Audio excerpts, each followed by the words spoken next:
भक्तों को जय माता दी। आज के इस वीडियो में हम आपको लेके जाने वाले हैं दशा माता के रानीपुर धाम में, जो कि दशा माता का छठवां धाम है और ये धाम रानीपुर के नाम से प्रसिद्ध है। तो आज की इस वीडियो में हम आपको बताने वाले हैं रानीपुर धाम से जुड़ी हुई बहुत सारी रहस्यमय कहानियाँ और इस धाम की महत्वता के बारे में। तो चलिए आपको लेके चलते हैं हम रानीपुर धाम की तरफ और हम जाएंगे इस रास्ते। और रानीपुर धाम कहाँ पर पड़ता है, यहाँ पहुँचने के लिए आप कैसे आ सकते हैं, वो मैं आपको वीडियो में आगे बताता हूँ। तो दोस्तों, ये जो हमारा रानीपुर धाम है ये बेसिकली पड़ता है महाराष्ट्र के राज्य में। और यहाँ पे अगर मैं आपको ज़िले के बारे में बताऊँ तो ज़िला जो यहाँ पे लगता है वो है नंदुरबार ज़िला।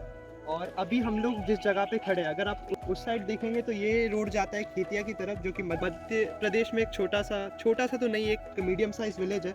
और ये रोड अगर आप देखेंगे तो ये जाता है शाहदा की तरफ, जो कि रानीपुर जो गांव है उस गांव की तालुका लगती है। और यहाँ पे आने के लिए आपको अगर ट्रेन से आप ना चाहे तो यहाँ पे जो सबसे पास में जो रेलवे जंक्शन पड़ता है वो लगता है हमारे नंदुरबार ज़िले में। बस से आना चाहे तो यहाँ पे बस से आने के आपके पास बहुत सारे रास्ते अवेलेबल है। आप खेतिया से आ सकते हैं, शारदा से आ सकते हैं, और अगर आप बाय एयर फ्लाइट से आना चाहें तो मैं एयरपोर्ट की जो डिटेल्स है वो आपको इस वीडियो के डिस्क्रिप्शन में मिल जाएगी। तो अभी हम निकलते हैं रानीपुर की तरफ। हमारी गाड़ी रेडी है, हमारे ड्राइवर साहब रेडी है और हमारे कैमरामैन भी जाने को तैयार है। तो चलिए दशा माता का नाम जपते रहिए और हम बढ़ते हैं हमारी मंजिल की ओर।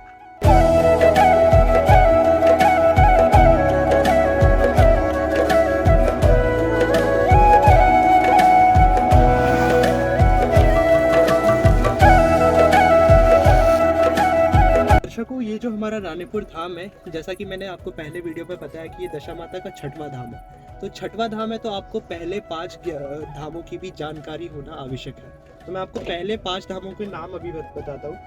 दशा माता का पहला धाम जो माना जाता है वो है मोरागढ़ धाम। मोरागढ़ धाम में दशा माता को मां उमाई के नाम से भी जाना जाता है। दूसरा धाम है द्वारका धाम, और तीसरा धाम है कड़ीगाम धाम, चौथा धाम है मीनावाड़ा धाम। और इसमें से आपने बहुत सारे धामों के नाम पहले भी शायद हो सकता है कि आपने सुने हो।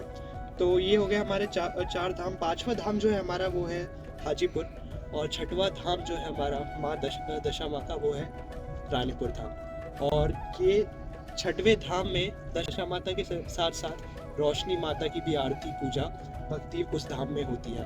तो अभी हम लोगों ने जहाँ से गाड़ी शुरू करी वो था खेतिया और शाहदा जाने का एक वाई शेप में रास्ता।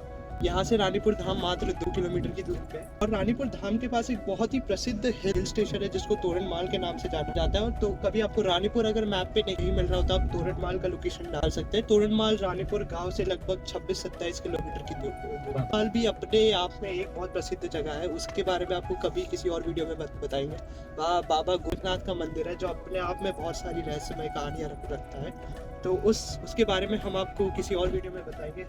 हाल फिलहाल जैसा कि आप वीडियो में देख सकते हैं, मंदिर आपको दिख रहा है सामने की ओर, वहाँ पर वो है हमारा रानीपुर धाम।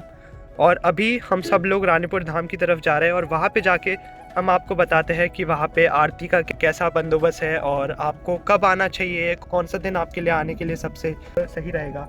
और जब आते हैं तो मतलब वहाँ पे क्या धर्म है और आपको कौन सी चीज़ें आपके साथ लानी चाहिए, अगर आपको कोई समस्या है या आपकी कोई मन्नत है तो वो सब हम आपको धाम पे चल के बताते हैं। ये सो गाइस, हम लोग हमारे मंदिर के पास पहुंच चुके हैं। सागर भाई थोड़ा उधर कैमरा करके बता दो। यहाँ पे अगर आपको वहाँ दिख रहा हो, सागर भाई थोड़ा जूम करके बताइए वहाँ पे। चलिए मेरे साथ, मैं आपको पास से बताता हूँ। तो जैसे ही आप रानीपुर मंदिर के नीचे पहुँचोगे आपको कुछ इस प्रकार का बोर्ड मिलेगा और यहाँ पे लिखा हुआ है दशा माता शक्तिपीठ तीर्थ स्थल रानीपुर। और जब भी आप यहाँ मंदिर पे आते हैं तो आपको इस बोर्ड का ध्यान रखना है। यही बोर्ड वो साइन है।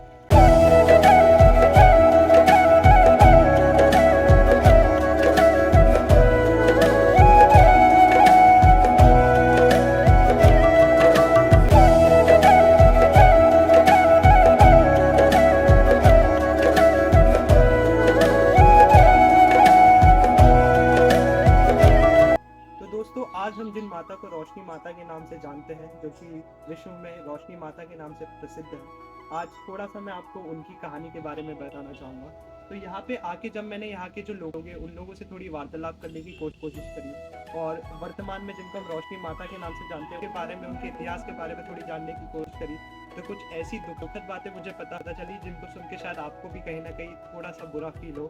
पर ये एक ऐसी कहानी है जो कि एक बहुत ही दुखद घटना से हमको एक बहुत ही सिद्धि और बहुत ही एक प्रसिद्ध कहानी की ओर लेके जाती है। तो हमारी जो रोशनी माता है, उनका जो जन्म था वो बेसिकली ये रानीपुर गांव से थोड़ी सी दूरी पे एक इस्लामपुर नामक एक गांव है, उस गांव में जन्म हुआ।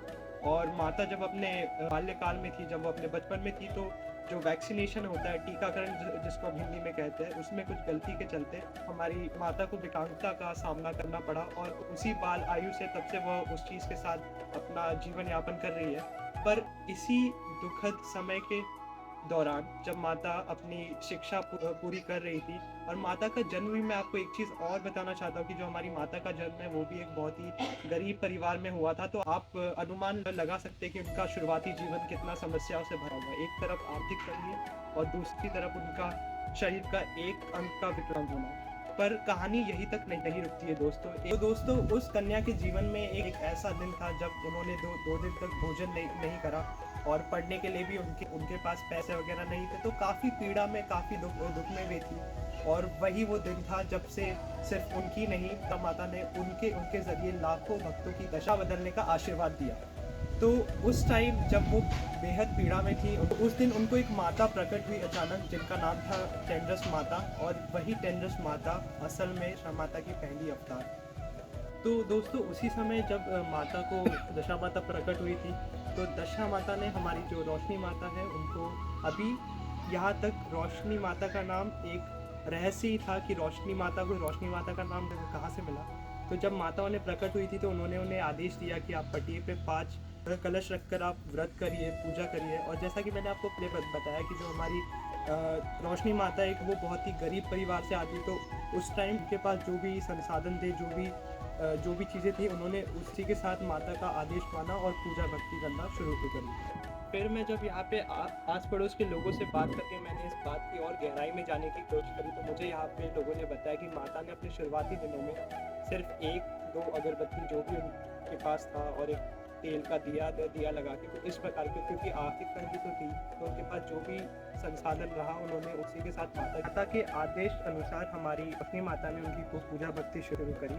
और पूरे 1.25 महीने तक उन्होंने आसन धारण कर अपनी तपस्या शुरू करी, अर्थात उन्होंने पूरे 1.25 महीने तक अपने चरण इस धरती पर नहीं रखे। इस तपस्या के पश्चात श्री दशा माता ने उस विकलांग कन्या को रोशनी माता का नाम प्रदान किया और साथ ही साथ उन्हें मंत्र शक्ति, मंत्र सिद्धि का वरदान भी दिया और कहा कि आप इस मंत्र शक्ति से आपके दरबार में आने वाले हजारों लाखों भक्तगणों के दुख हरेंगे और वो जो भी समस्याएं आपके पास लेके आएंगे उन सब का निवारण करेंगे। और ऐसा देखा जाता है इस दरबार में कि जो भी भक्तगण अपनी समस्याएं, अपनी परेशानी माता के पास लेके आते हैं, तो माता उन्हें अपनी मंत्र शक्ति से उन्हें 1 लोटा कलश जल प्रदान करती है और उस 1 कलश जल से सभी दुखी जनों की समस्याओं का निवारण होता है।